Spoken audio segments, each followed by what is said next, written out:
All right. I think there we are, and I think we're live. Good morning and afternoon. Afternoon, everyone.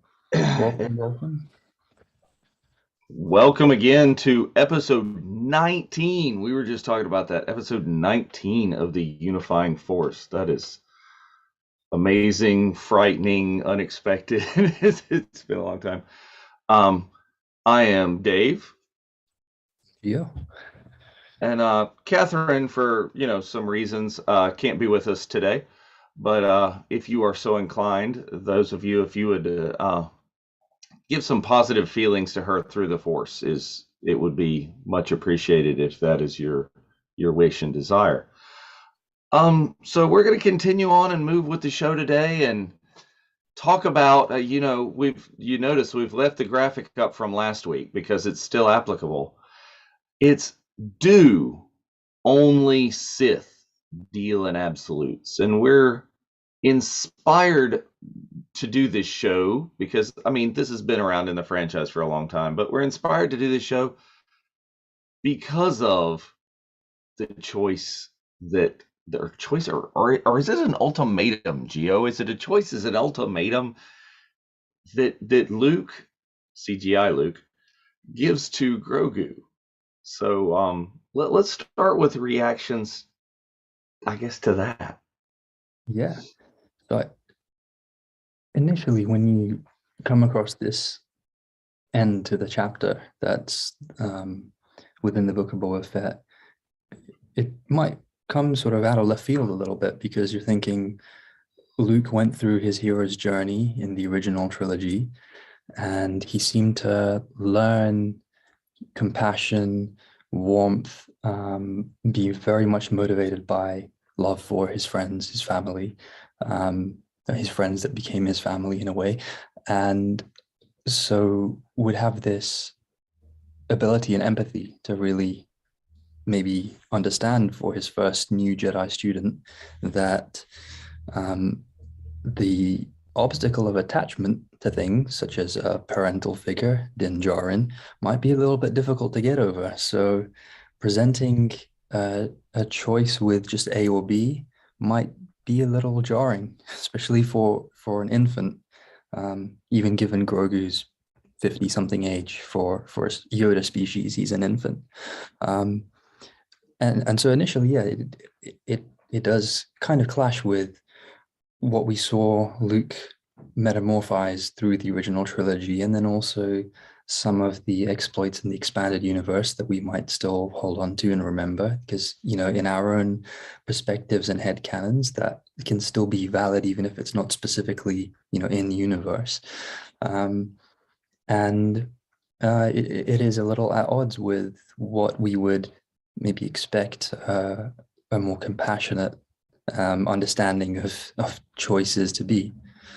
But it's not like a do or die ultimatum. It's not as if these choices are one and done.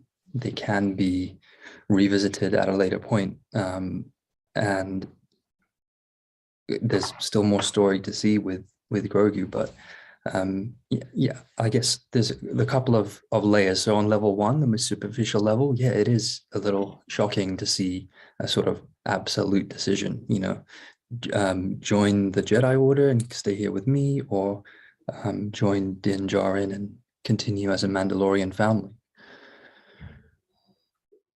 Yeah, and let me back up a little bit because I skipped over a little part of my notes that I wanted to share here is I think it's a little bit of irony going on that Luke is giving this choice.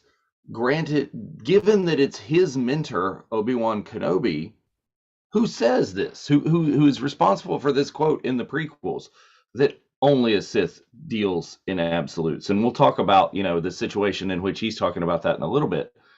But it's been said and it's been mentioned, and Gio, you sent me several articles, and thank you about that for that you guys can totally find on the internet. Just many articles discussing this. In okay, is talking about an absolute, dealing with an absolute? No, because everybody goes, well, Obi-Wan, you said only a Sith deals in absolutes, so that itself is an absolute.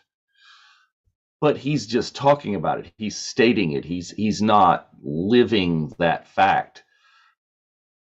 But Luke's kind of living that fact here. He's given him a choice, and you're right. Maybe he does, and I hope we do. I hope to goodness we do see some revisiting, some Grogu time back with Luke, some further explanation, or even an on-screen view of the choice given is what happened there, instead of Grogu just showing up with some Beskar armor on. But it really, really seems to me that despite what I would assume Obi-Wan has told him through, Force Ghost learning, or in the time that we don't see them when they're traveling to the Death Star, to the Alderaan system on the Falcon, why is he giving him this choice? It's this or this. It seems that that's a lot of foundation of the problems that have happened in the Star Wars universe. I guess you could look at it as, from a writing perspective, maybe those, Dave Filoni, Jon Favreau, with these characters they've created, want to still kind of marry up to what we saw happen, or the aftermath of events in the galaxy in the sequel trilogy, where Luke made a poor decision based on his fears, and so he's not the perfect paragon and kind of Superman Jedi that that he was in a way painted towards in the EU a little bit. He's still very human, very grounded, and still susceptible to making poor decisions and maybe offering difficult choices that aren't necessarily consistent with his philosophy and his general worldview. But yeah, it is hard to get your head around.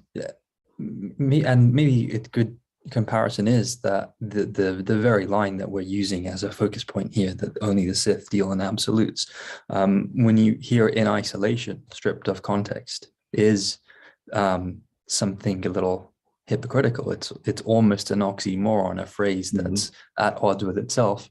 And one can say that giving Grogu such a linear choice is at odds with a more encompassing, broad worldview. In that very same chapter, Luke is talking about,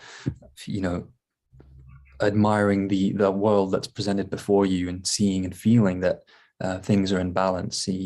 There's that panoramic shot of the forest planet they're on with Grogu on his shoulder, and you see that he's very clearly, metaphorically speaking, but visually giving us that vista to drive home that point that there is a huge spectrum of experiences before you, and that encompassing and really embracing everything is the best way of attaining that peace. Whether it's the peace of a Jedi within the context of Star Wars, but you could say just generally psychologically for all of us, if a person is open to nuances and complexities and aware of them, then it can be easier to overcome difficulties and to perhaps see, if there's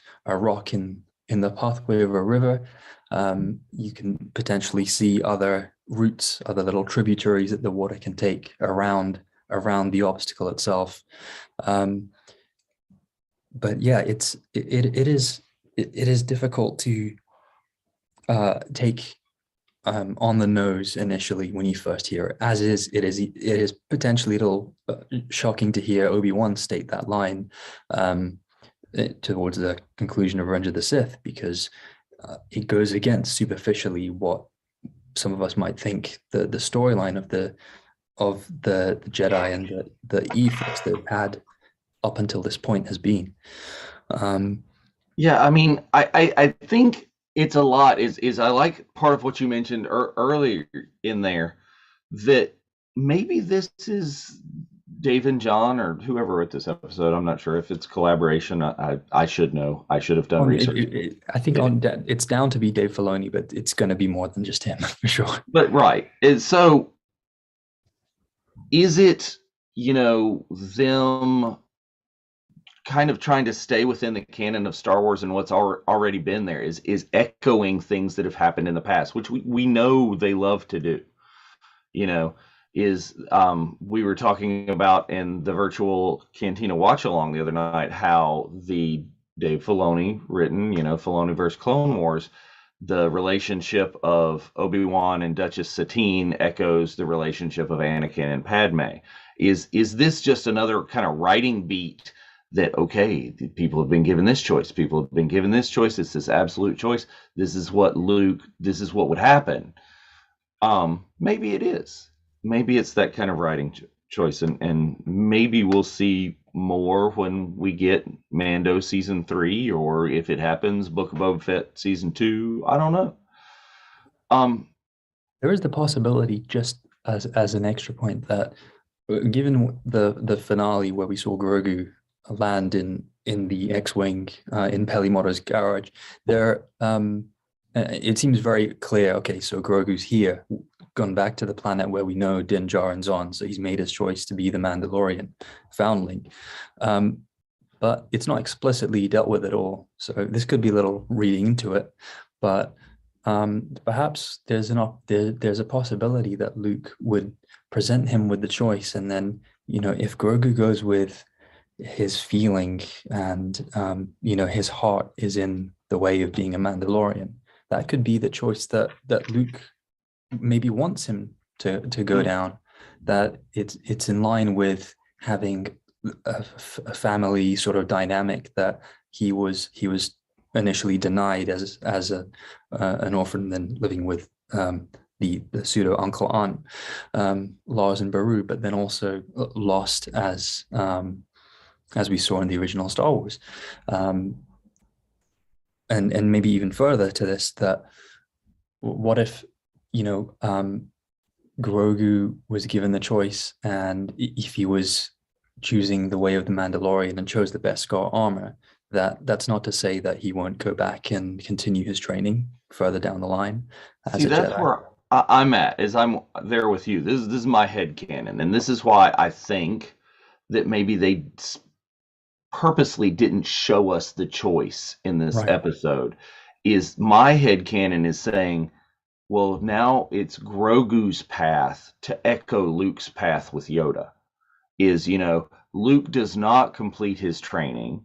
Luke runs off to help his friends on Cloud City. So is Grogu, are they reversing roles? Assuming Grogu, because we all think he looks like Yoda is, baby Yoda is, reversing the master and the teacher. He's got to run off. Maybe he did promise Luke to return to complete his training in that scene, and that's why they choose not to show it to us. and he's going to run off and he's going to help Din because he does help Din. Spoiler alert: if you haven't seen, I don't know why you're watching our shows if you haven't seen the rest of the Book of Boba Fett.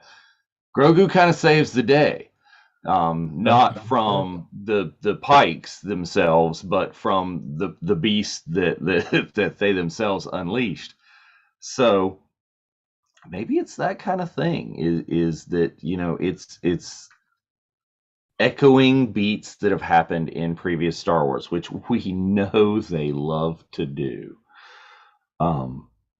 So that could be a really simple solution to this, and hopefully one day we'll find that out. I can't imagine we won't. So plenty space in that cockpit for a little lightsaber. And that's the truth too. We don't see it. Did he go ahead and make the choice to help his friends, and Luke's like, okay, here's the Beskar armor, and here's this lightsaber. Go help your friends, and it's a possibility. Let's move beyond the Book of Boba Fett and this particular choice now. Let's go back to the original. Only a Sith deals in absolutes.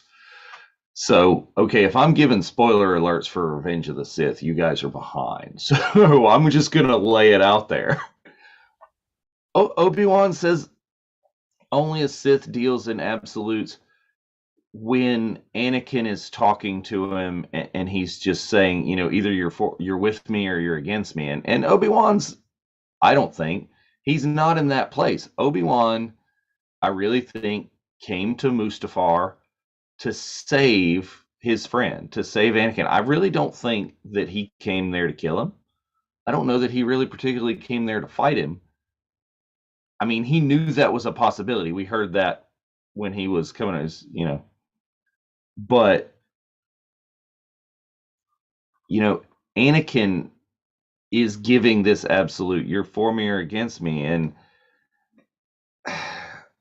I don't exactly get why Obi-Wan said it the way he said it in calling that an absolute, because Obi-Wan, well, I guess maybe I do get it, because Anakin's saying it's an absolute, but Obi-Wan is there against what Anakin is doing, but for Anakin himself. He's there to help him. He's there to do it, to bring him back to the light.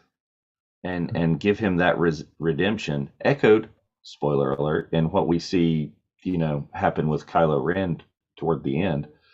But what do you think about this? Is this situation? What do you think's going on there? Why does he choose to express it that way, and why does Anakin express it that way or see it that way?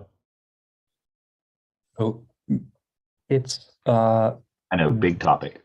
Yeah, no, it's it's for sure what we want to go to.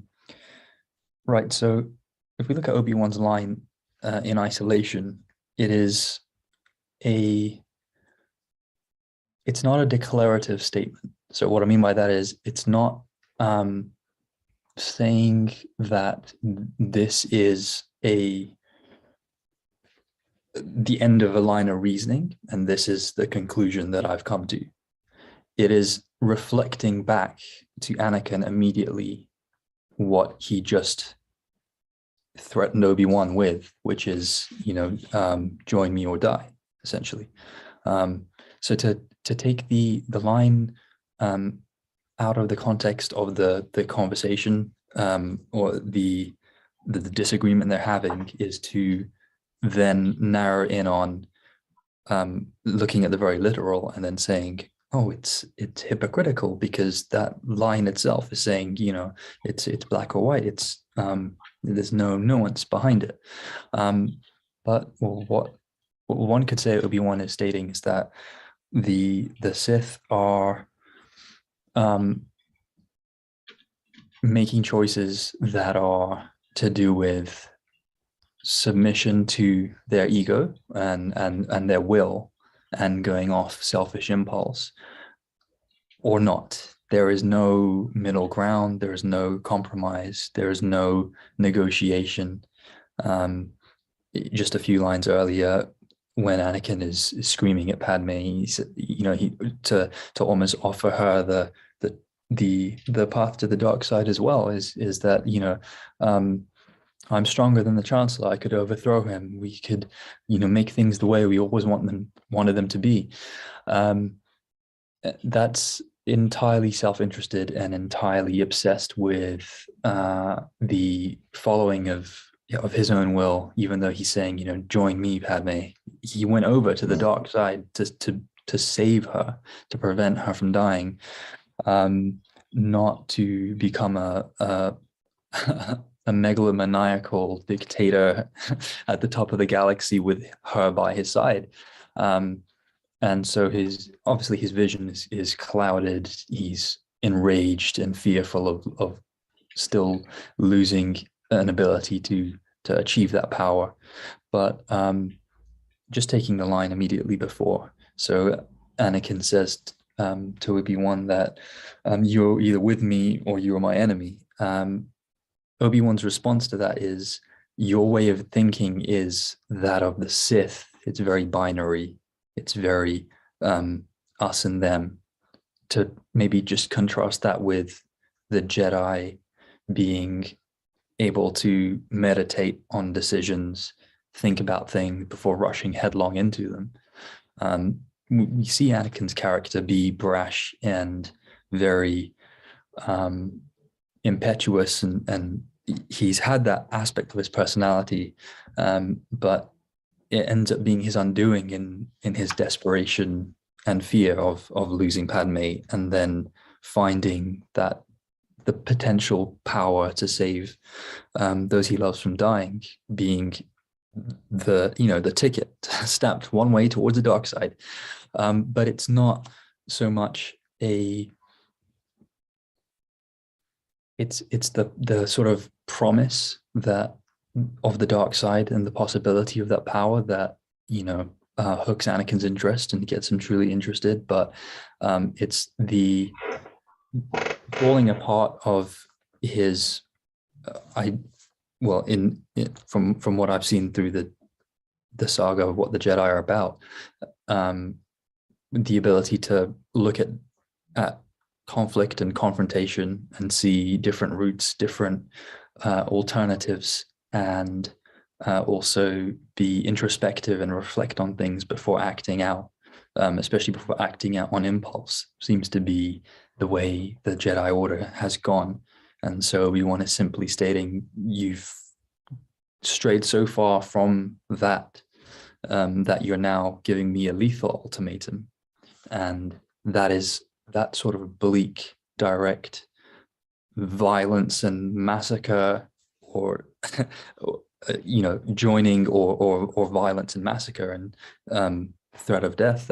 That is what the Sith are about, at least from some of the Jedi's understanding of it, and from much of what we've seen on screen, the Sith to be, that they tend to be more feral, more selfish. There's a lot more complexity in the expanded universe and in the wider canon and the greater stories, the comics, the novels, but just going by what's on screen.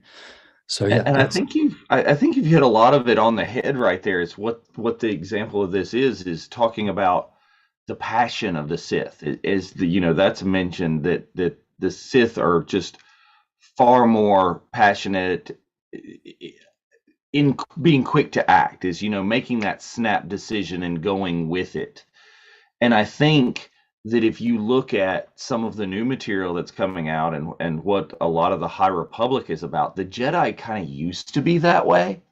The Jedi in the High Republic era, just from the stuff that I've read, act a lot quicker, do a lot more things on that passion and instinct, and make those decisions that don't always turn out for the best, but they were still Jedi. And in this point, the Jedi have, by the prequel era, the Jedi have evolved beyond that, and are striving to be what you're talking about, more thoughtful, more meditative, is ponder on those decisions. But I think you hit on a couple of other things that we've talked about again too, is this non-attachment rule that the Jedi have. Is that a big downfall in and of the Order? Was Anakin's downfall? Obviously, is the attachment. And I think maybe you didn't pick up on it, but I kind of picked up it. You might have touched on another topic for another future show. We've talked about, the what ifs before. Is what if Qui-Gon had lived? How would that have changed the saga? What if Padme had lived? You know, there's a big kind of thing to mine in there. What if Senator Amidala Padme, mother of Luke and Leia, had lived and not died in childbirth or from sadness? Just but The brain of labor, yeah. yeah. With that. But yes, that there's like some more topics to mine in there. All right, so let's move beyond it. You opened it up. You started to mention the EU and different things.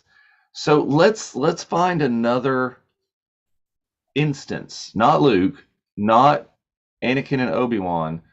What is another instance of absolutes that happen in the Star Wars universe? Jedi or Sith? Your choice. So within Revenge of the Sith, you have Yoda communicating to Obi-Wan that after seeing the hologram, the recordings of Operation Nightfall and the new Darth Vader going and destroying the Jedi Temple, slaughtering the Jedi with the 501st, that very simply, destroy the Sith we must. Which is, I think, that's even more simple than Obi-Wan's statement. That's genuinely an instruction that everything is falling to darkness, and the only option we have left at that point, Yoda sees, is to destroy the Sith, to destroy Darth Sidious and Darth Vader. Which is it comes a little ways from where we see Obi-Wan and Anakin going, is trying to negotiate, going as ambassadors to negotiators to the Trade Federation. It's like there's no negotiate. We just got to destroy them. Now some of that comes from the Jedi's history with the Sith and other things that have happened. The EU is that some of that, but yeah, that's Yoda dealing in an absolute. I'll give you another one from Sith as well. It's funny how Revenge of the Sith is the most. It has the most quotable lines, has the most memes, Sith has got a lot going on there. A lot of another one from Sith. Okay, Yoda has this battle on the Senate floor. He's, taking on Palpatine, and he loses. He just falls down and loses his lightsaber. Is failed I have, into exile I must go. Why, Yoda? Why? Go get Obi-Wan and go take him out together. Why have you failed in this one battle, and into exile I must go? If that is not a dead solid absolute, we got to make this happen, I got to do this. No, you don't. Bail Organa is there to help you. Go get some of his royal guards with some blasters and go take this sucker out, if nothing else. He just had a little bit of a fall. It wasn't huge, and he got very unlucky with the way that Senate pod was oriented. I guess it's one thing, you can look at these quotes just by themselves, and then another in the context of what's immediately happened before, and maybe where George Lucas was going with some of these story beats, to say that that's the fundamental error of the Jedi in the prequel era, in that they're not really able to see when they're being hypocritical, and their decision making is clouded by fear, which is something that they want to abstain from and not really Because acknowledge. that's the path to the dark side, not Yeah. all the rest of this junk you're doing. Oh, it's just the fear. Nah, I don't know. So, other examples. We've given some from Sith. I'm really struggling to think. I mean, you could say that.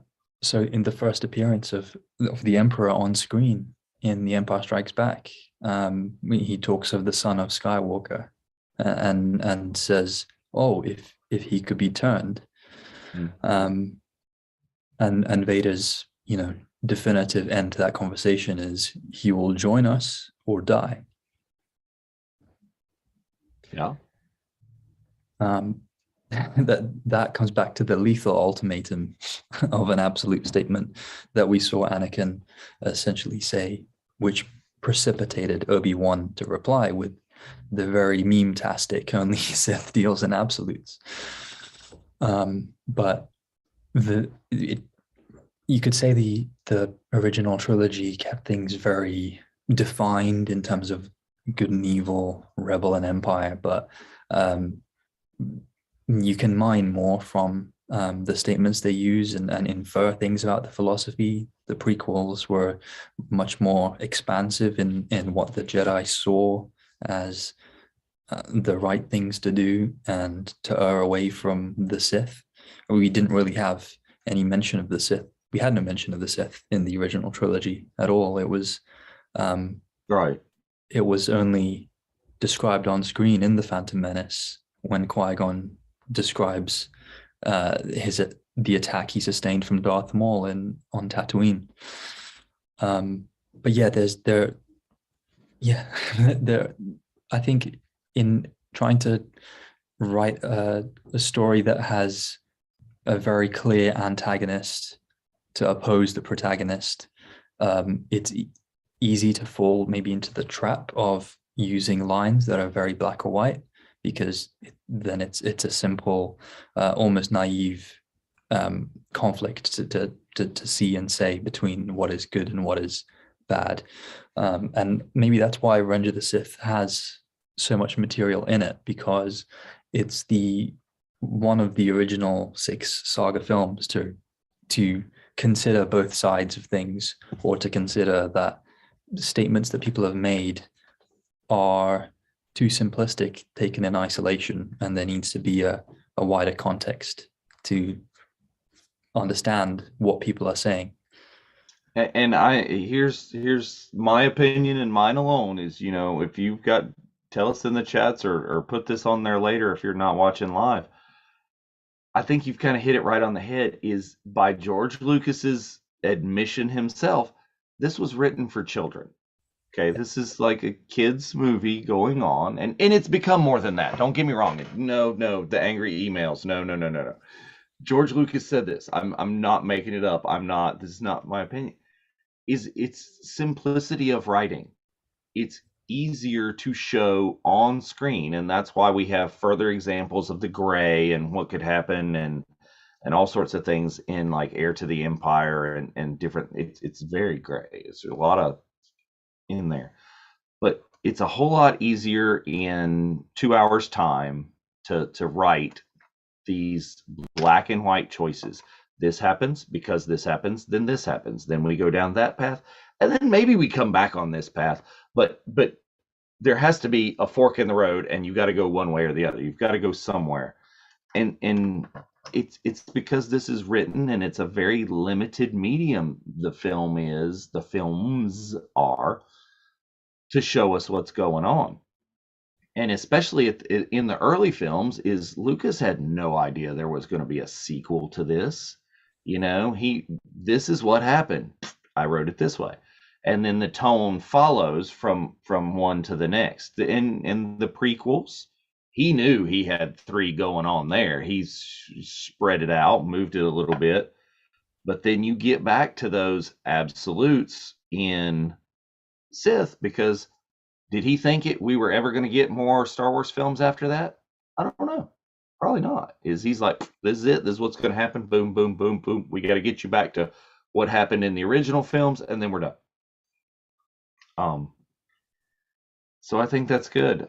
Um, that's my opinion. I think it's an ease of writing. It's a thing that had to be done, and it doesn't tell a bad story that way. It just leaves you with these little questions, which aren't a bad thing. Here we are, however many years later after the original trilogy, talking about, and even after the prequel trilogy, talking about these things, these lines. It's a lasting impression. So I'm gonna do, and I'm gonna force you and jump on you, and I haven't told you we're gonna do this. We started talking about Luke and his choice to Grogu with the absolute. Let's go with predictions, and we can come back and we can revisit this on Mando season 3, or if we ever see this. So, in the scene we didn't see, what happened? What was the choice? What did Grogu do? What do you predict is going to come from that, Chio?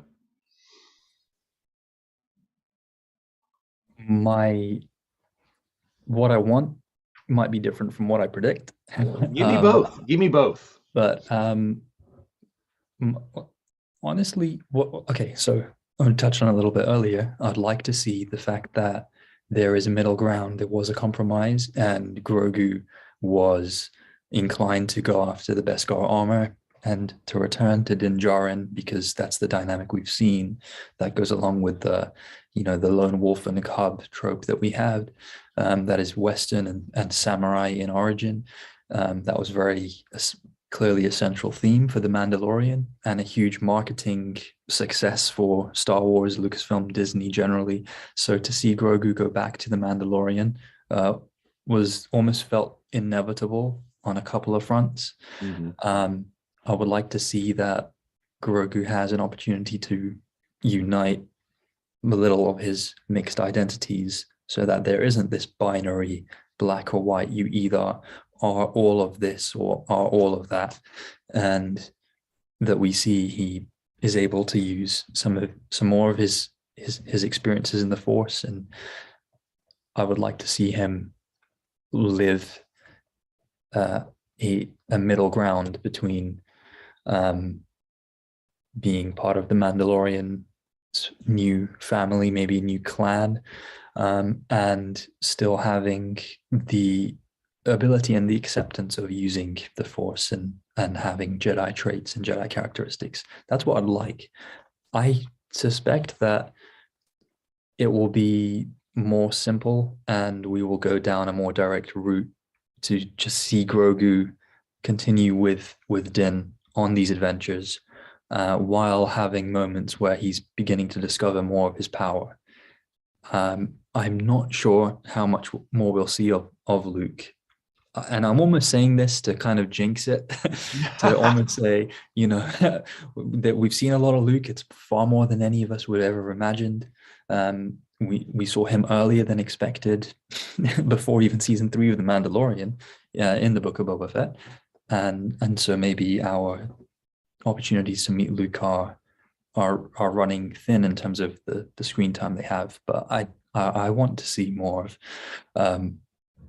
of both lifestyles. I don't see how they are conflicting on simple terms the way the Jedi and the Sith superficially have been described as almost antagonistic forces. Mm-hmm. You cannot be one or the other. It's always into conflict.